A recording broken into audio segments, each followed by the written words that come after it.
a weed killer in hair with a hypodermic needle without his or her permission. What? Like, is that legal?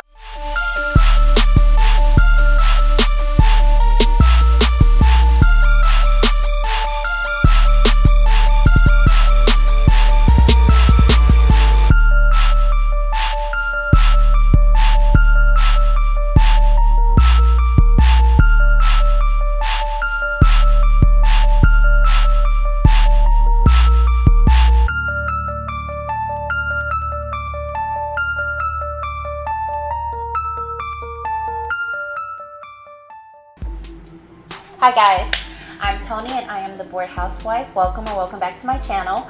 Today I'm doing something a little different, and I kind of feel like I say that every time, so just keep thinking I'm going to do something different until I stop. So today I want to do something that I saw on another channel that I had been watching a few years back.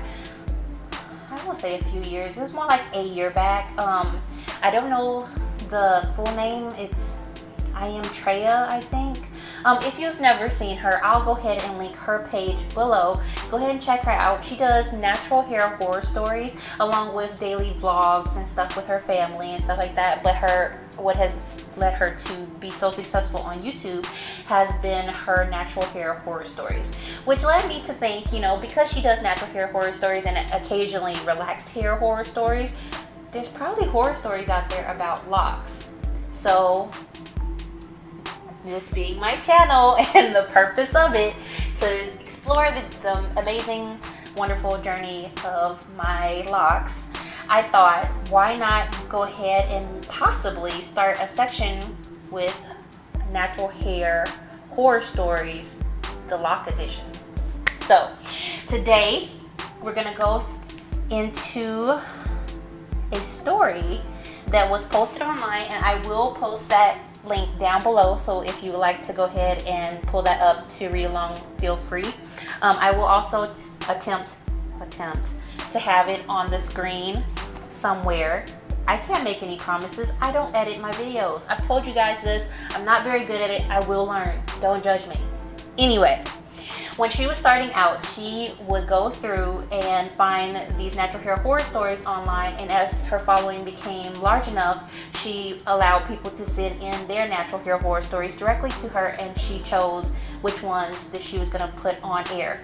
So what I'm going to do is the same thing. I'm going online to find a dreadlock lock horror story, and I will be reading that to you guys. And I have not read this whole thing, so whatever reaction you get is just what's happening right here. I only read the beginning to make sure this is the content that I wanted. I don't have any preconceived notions of how this is going to go, so bear with me. And in the future, if you guys have any lock horror stories and you guys want to send it to me, go ahead and leave a comment down below if that's something you guys will want to do, and I'll continue to do stuff like this and allow you guys to send me in your own lock horror stories. So without further ado, let's go ahead and get started. All right, so this is a post made in 2012 by the Knatty Lioness. I initially started my dreads in 2006. A friend spent 4 hours braiding my hair. I kept it covered and waxed due to my job. They locked quickly, but I found them to be very heavy. That probably is from the wax. So time went on, and in search of other ways to cover them, I started buying hats. Big mistake. I bought one at a garage sale. Never buy used. I probably wouldn't buy hats under clothes, undergarments, socks, such things that are kind of hard to clean properly. But if you bought hats, you know, like it depends on the hat. Like if it was just kind of like a wool hat or something like that, you can throw it in the washing machine. If it's like a snapback, that's a little harder. Just be careful out there, guys. All right, it says, by this time my locks were down past my shoulders and very, very knotty. My kingman was gone. Not quite sure what that means. It may be her stylist. And when I spoke to him about itchy scalp, he said this sometimes happens, just keep them covered in oil if needed. in my opinion, from everything that I've read and saw and experienced, it's better to not cover your locks, especially in the beginning stages. It seems that this person has had their locks for quite some time, and it has grown past their shoulder. So, you know, they're not at the very beginning stage, but if they have been keeping them covered since the beginning stage, that may not be the best thing because your scalp does need air. All right. It says, after 2 months, I couldn't take it anymore. I went back to my friend only to find out I had lice. Ew. I don't. Okay. You ever find, like, you read something or see a picture and you get itchy? Like, I'm getting itchy. Okay. To find out I had lice. I went through 3 months of pure hell trying to save my locks. For cutting them to me was not an option. Everything I tried everything was tried, but they just kept coming back.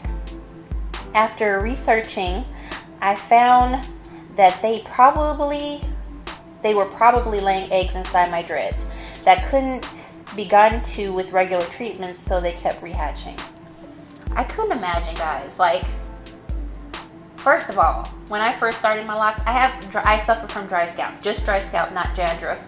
And so my scalp gets itchy, and that has become an uphill battle to just make sure that, one, that I'm keeping my hair well oiled and maintained, but also that I'm not scratching up flakes and them getting caught into my locks. But I couldn't imagine, just imagine with me for a second, and I know this is going to be gross, but just imagine for a second that you have something living in your locks, and no matter what you do, they keep coming back. They are crawling, and when you put your head down on a pillow, you know what? Let me just continue on. Finally, I let my sister-in-law treat them with a homemade solution. It was only after it was done that I was told she had injected a weed killer mix into my dreads with a hypodermic needle. Wait, what? Wait, hold on. I just need to rewind for a second. It was only after it was done I was told that she had injected a weed killer mix into my dreads.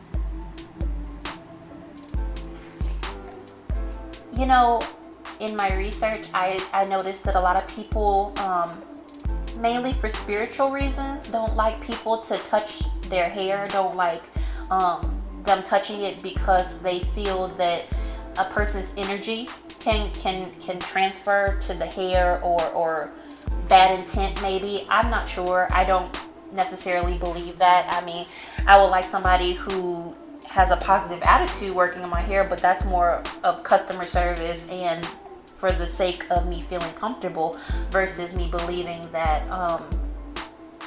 that their energy could be latched onto me in some way via my hair.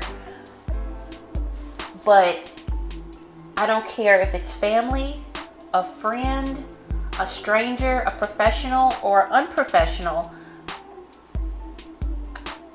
A weed killer in hair? A weed killer in hair with a hypodermic needle without his or her permission. What? Like, is that legal? I don't even know what to say. Like, I was shocked a female to a Rasta man had used chemicals, but in the end it did kill the lice. It also killed my hair.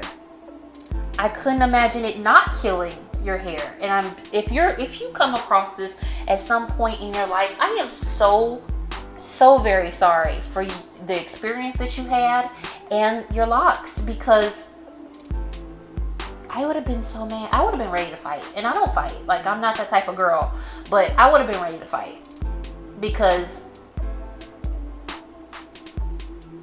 first of all, a hypodermic needle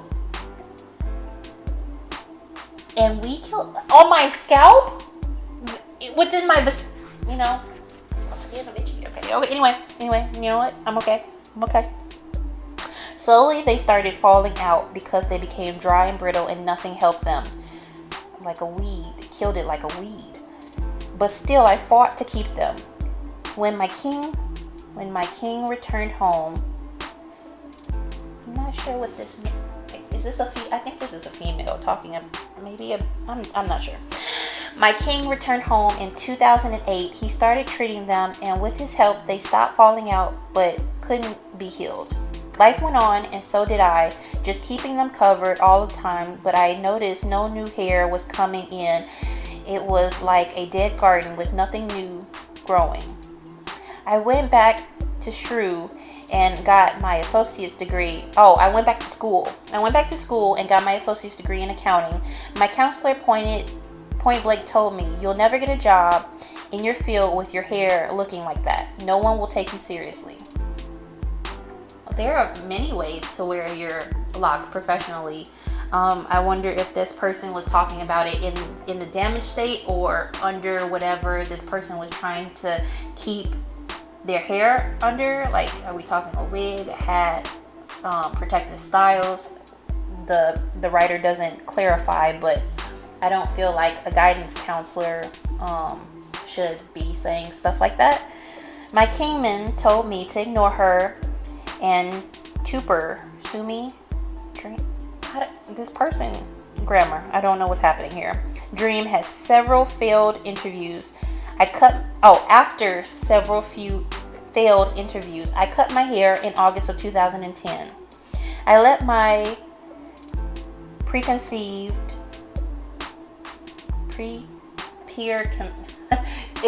if you see it, then you'll see that the word is not, there's no spaces. I let my peers convince me that they were holding me back. Against my now husband's wishes, I went to my daughter and told her to take them out quickly before I changed my mind. Not wanting me to be bald, it took her a while to pick the front so I would still have some hair. She chose the Kate Gosselin cut so that I wouldn't look butched. Well, that's good that, she has a daughter that's, able to help her with that. I'm just so sad that this has all happened. Like, not to say I don't feel sorry for this person, because I do. And I want to make that clear, but I also want to make it clear that if you buy something used, especially at a place like a garage sales, you need to wash it. And I don't know anything about lice. I've never had lice, but I kind of feel like if you wash something, like just like if you brought it home from the store and you wash it before you wear it, if you wash something, then it would get it out. Guys, tell me below if that's wrong. Like, can you wash something that has lice and it stays still in it? And maybe she did wash it and I'm just unclear about how that works. But let's continue on. All right, where was I? I cried like a baby for days. I couldn't look at myself in the mirror. I just felt plain naked, like there was a piece of me gone. I take care of my dreads using natural oils when they became a little brittle, and have to admit that I started to become jealous of his locks. In the back of my mind, I wondered what mine would have looked like had I left them alone. Finally, at my husband's insistence, I stopped going to a salon for trim and let my hair grow. I kept it in a ponytail or bun because it was so fine and thin. He has been back home for 4 years, and I have slowly made my way back into the Rastafarian lifestyle. Little things like diet and getting back to nature. Finally finding my faith again after denouncing God in 1985. I believe he had turned his back on me, so I did the same thing. Some pain a 13-year-old child goes through can't be healed. I struck out at the only person I could, and that was God. Well, that's very sad. I also still haven't found a job in my field. So much for Western hairstyles, but I am working part-time. He came to me Sunday and said, "Have you ever thought about regrowing your locks?" After a fierce hour argument of pros and cons, I kept saying, "You don't have to be dread to be Rasta. He kept saying it was the only step you haven't taken. You know, the usual argument between men and women, LOL. In the end, all I could say is I couldn't bear to go through the loss again. Being the kind man he is, he simply said, I'm home now. I'll help you take care of them and you won't go through that again. Well, that's sweet. I kind of feel like that's what my husband would say. I already told him. I cut my hair a few years back. Gosh, it was like 4 years back, something like that. And I cut it to about right here. And it was, sorry, it was down, I would say about to my bra strap in the back. And I cut it. I needed a change, and I don't know why females think that cutting the hair is such a huge change that it's gonna change your life. But I dealt with a bad breakup, and excuse me, it wasn't pretty, and I just thought I need to reinvent myself. I need a change. So I cut my hair, and I was miserable. And I'm talking miserable for a good 6 months. And of course my hair grew back, and then I started locks. But I've already told him, if I even come to you and talk to you about cutting my hair again, just take the scissors and be like, no. And no, I did not cut my hair myself. I went to a salon. I was miserable because my hair means a lot to me. And even though right now it looks short because the shrinkage is real, I'm perfectly fine with that. I am perfectly fine with where it is now. But then I was not. It just went lay right. My curly nature of it was just doing too much. It was too much. Anyway, I'm getting off topic. You know I like to ramble. Anyway, it says 10 hours later, there we sat with sore thumbs, tired backs, and me with a head full of dreads, thanks to twist and rip method. What's that? Is that when you like 2-strand twist it, let it set for a little bit and then pull them apart? That's what it sounds like, at least. I don't know. I feel whole again. My hair has much body. My hair has so much body and fullness. He laughed when I tried to use a ponytail holder and said, you have way too much hair for that band now. He looked at me in a new light almost, and I found a newfound respect for myself. So my advice to everyone with dreads, never put used items on your head, not hats, wraps, or anything else. Be blessed, the Knatty Lioness. Well, I would agree that advice is very good. I don't think that anybody should put anything on their body that hasn't been washed.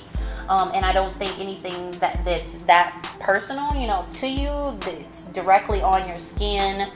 How am I trying to say this? Because it's not like pants and shirts, like bras, underwear, socks, and hair stuff. I personally just feel like that's too intimate, too close to a person's body, too just there. Like when you first start sweating, you sweat on your head. So if you have on a hat, that's the first thing that's gonna get sweaty. Your socks, you're walking all day, your feet get sweaty. Your bra and underwear, it's just too personal, So I personally wouldn't buy those things used, but if you do, just please make sure that you wash them and take whatever precautions you can to make sure it's safe before putting anything like that on your body. I can't even, like, that story was so much more than just the lice though. Like, she went through a lot, and I would say that the lice wasn't the worst part. It was the person with the hypodermic needle and the weed killer. Like, I just can't imagine. I can't imagine, guys. But nevertheless, that has been our lock horror story. If you guys have any lock horror stories yourself, or just like to comment down below about what you think about this one, please do so. Let's open that line of communication. I'm always asking you guys for feedback, and until you guys give me what I want, which is feedback, you're gonna keep getting random things from me. So I hope you guys like this.